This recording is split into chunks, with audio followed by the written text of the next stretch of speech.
Hello friends, आप सबका मेरे चैनल द मिला में बहुत बहुत स्वागत है। दोस्तों, मेरे चैनल को लाइक कर दें, सब्सक्राइब कर दें और बेल आइकन को दबा दें।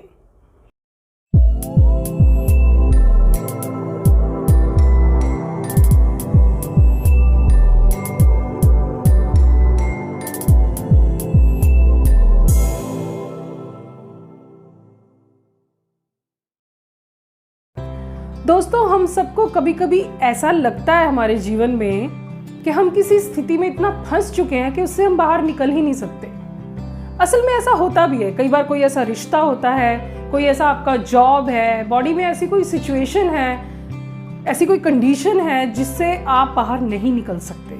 ऐसा होता है। अब ऐसा क्यों होता है वो तो हम बाद में सोचेंगे, बाद में बात करेंगे उसके बारे में। लेकिन अब ऐसे में करना क्या है? क्या हमको इस बंद पिंजरे में जिसमें हम खुद को कैद महसूस कर रहे हैं, क्या इसमें फड़फड़ाना है, अपने पंखों को नुकसान देना है? क्योंकि बाहर तो हम निकल नहीं पाएंगे चाहे कुछ भी हो। जब भी आपके मन को ऐसी कोई परिस्थिति लगे जिसमें आप कैदी की जैसा महसूस करें, तो इससे बाहर निकलने के लिए आपको पहली बात तो ये समझनी होगी कि ये पिंजरा केवल मन को दिखाई दे रहा है। असल में ऐसा कोई पिंजरा नहीं है। असल में आप क्या नहीं कर सकते हैं, केवल इसी पर आप फोकस चल रहे हैं। कहीं ना कहीं बस वही गाना गाए जा रहे हैं कि घुंघरू की तरह बजता ही रहा हूँ मैं। तो घुंघरू की तरह मैं बजता ही रहा हूँ, मैं तो परेशान ही रहा हूँ। कहीं ना कहीं निराशा की ओर आपका मन आपको लेके जाए जा रहा है। आपको केवल वो नेगेटिव सिचुएशन ही दिखाई दे रही है, समझ आ रही है, लेकिन ऐसा नहीं है। आपको केवल एक काम करना है।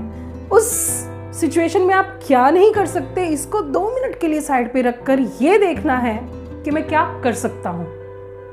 नेटफ्लिक्स पे एक डॉक्यूमेंट्री है, the boy who harnessed the wind. ये एक सच्ची घटना पर आधारित है। इसमें एक करेक्टर है William Kamkwamba. He is a teenager boy from Malawi. उसके कंट्री में, उसके गांव में जब एक बहुत बड़ा अकाल आया तो उस लड़के ने, केवल 14 साल के लड़के ने, अपनी सूझबूझ से लाइब्रेरी में जाकर खुद से किताबें पढ़कर एक विंड मिल बनाई और उस विंड मिल की मदद से उसने पूरे गांव के खेतों को सिंचाई के लिए बिजली उपलब्ध करवाई। मतलब एक छोटा सा बच्चा बहुत कुछ देख रहा था कि आसपास कितना कुछ विनाश हो रहा है, वो कुछ कर नहीं पा रहा है, लेकिन उसने उस सो कॉल्ड पिंजरे रूपी सिचुएशन में खुद को निराश नहीं होने दिया। उसके पास जो भी रिसोर्सेज थे उसने यूज़ करके उसने अपने पिता की साइकिल का एक पहिया तोड़कर, अपने पिता से जैसे तैसे रिक्वेस्ट करके उस साइकिल को लेके उसका पहिया तोड़कर उसकी मदद से एक विंड मिल बनाई और देखिए पूरे गांव को बचाया। ऐसी ही एक और सिचुएशन आपको बताती हूँ। महाभारत के युद्ध के बाद जब सब पात्र अपनी अपनी जीवन यात्रा पूरी कर ऊपर पहुँचे तो कर्ण भगवान कृष्ण से बड़े क्रोध से पूछते हैं कि मेरी तो कोई गलती थी नहीं, मेरी तो लाइफ की सिचुएशन ही ऐसी थी कि मैं कुछ कर ही नहीं सकता था। मेरी तो माँ ने मुझे जन्म लेते ही त्याग दिया और न जाने मेरे साथ क्या क्या हुआ, मुझे दुर्योधन का साथ देना पड़ा, किसी ने मुझे कभी समझा ही नहीं। इस पर भगवान कृष्ण बड़े प्रेम से कहते हैं कि कर्ण, जिस पिंजरे की, जिस परिस्थिति की तुम बात कर रहे हो ना, उसमें से तुम बहुत कुछ निकाल के लेके आ सकते थे।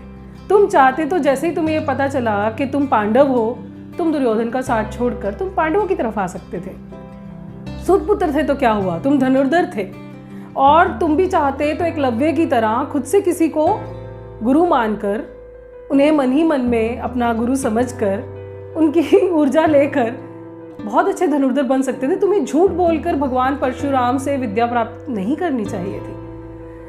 तो ऐसे ही दोस्तों, बहुत बार अगर हम भी चाहें सिचुएशन में क्या आउटकम हम लाना चाहते हैं, उसमें क्या क्या पॉसिबिलिटीज़ हैं, जो भी अवेलेबल रिसोर्सेज हैं, जो भी आपके पिंजरे में आपको लगता है कि कोई द्वार जो खुला है थोड़ा बहुत, उधर तरफ थोड़ा थोड़ा बढ़ना शुरू करें। उस पिंजरे को स्पाइरल बना लें और निकल जाए एक दिन उससे बाहर। ऐसा हो सकता है। केवल शांत मन से निराशा को छोड़कर आशावादी होने की ज़रूरत है, विद कॉन्शियस एफर्ट्स। एक शेयर से इस वीडियो को ख़त्म करती हूँ। तुमने चाहा ही नहीं, हालात बदल भी सकते थे। तुमने चाहा ही नहीं, हालात बदल भी सकते थे। नर्म लफ्जों से पत्थर पिघल भी सकते थे। तुम तो खड़े ही रहे झील का पानी बनकर, दरिया बन के बहते तो बहुत आगे निकल भी सकते थे। Thank you.